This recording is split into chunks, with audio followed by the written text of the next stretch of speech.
Mug dan GERD serupa tapi tak sama. Secara umum, mug merupakan kondisi yang menandakan ada masalah di lambung, sementara GERD adalah kondisi yang lebih serius. Lebih jauh, GERD atau gastroesophageal reflux disease adalah kondisi ketika asam lambung naik dari perut menuju kerongkongan, yang disebabkan oleh katup yang melima di bagian bawah kerongkongan.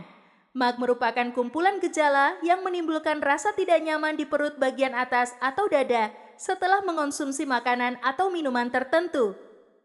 Sedangkan GERD merupakan kondisi naiknya asam lambung menuju esofagus yang menyebabkan nyeri ulu hati atau sensasi terbakar di dada. Sekilas memang terlihat mirip, bukan? Untuk lebih jelasnya mengenai perbedaan antara MAG dan GERD, yuk simak penjelasan selengkapnya di bawah ini. Penyebab MAG dan GERD. GERD disebabkan oleh paparan asam lambung yang berulang-ulang ke esofagus atau kerongkongan yang mengakibatkan erosi pada mukosa esofagus. Hal ini juga disebabkan oleh melemaknya katup esofagus, sehingga asam lambung yang seharusnya tidak bisa ke atas, jadi bisa naik melewati katup esofagus dan mengiritasi dinding esofagus. Sedangkan pada MAG, yang teriritasi hanyalah dinding lambung. Gejala MAG dan GERD, jika dilihat dari segi gejalanya, sakit MAG ditandai dengan perasaan tidak nyaman yang hilang timbul di area perut bagian atas. Kondisi lain yang paling sering terjadi pada sakit MAG yaitu perut kembung di bagian atas, perut terasa penuh saat makan, padahal makanan belum habis, nyeri pada ulu hati, buang angin dan bersendawa, mual, muntah. Beda halnya dengan MAG, gejala GERD bisa dikatakan lebih berat.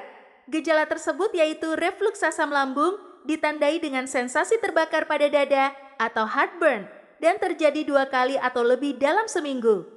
Sensasi ini dapat menimbulkan gejala antara lain, regurgitasi, yaitu makanan atau asam lambung naik ke kerongkongan.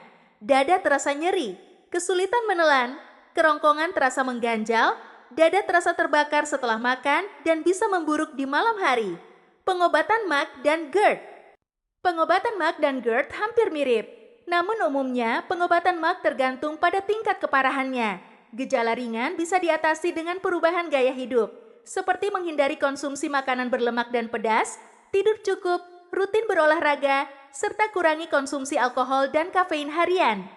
Pada kasus berat, dispepsia diatasi dengan konsumsi obat-obatan, misalnya obat golongan antasida, antagonis reseptor HARI2, proton pump inhibitor, dan antibiotik. Sedangkan pada kasus GERD, pengobatan diawali dengan mengganti menu makan alias beralih ke makanan rendah lemak, tidak terlalu asin, dan tidak terlalu pedas. Perubahan menu makanan perlu disertai perubahan gaya hidup yang lebih sehat, misalnya tidur cukup, kelola stres, rutin berolahraga, dan berhenti merokok. Bila kondisi tidak membaik, pengidap GERD dianjurkan konsumsi obat untuk meredakan gejala. Cara mengatasi MAG dan GERD. Meskipun MAG dan GERD sedikit berbeda, namun cara mengatasinya sama. Cara paling mudahnya adalah gaya hidup yang sehat. Selain itu, Anda juga dapat melakukan hal-hal di bawah ini. Pola makan lebih teratur. Hindari berbaring setelah makan. Hindari makanan pedas dan asam. Jaga berat badan agar tetap stabil. Tidur teratur. Hindari kebiasaan merokok dan mengonsumsi alkohol.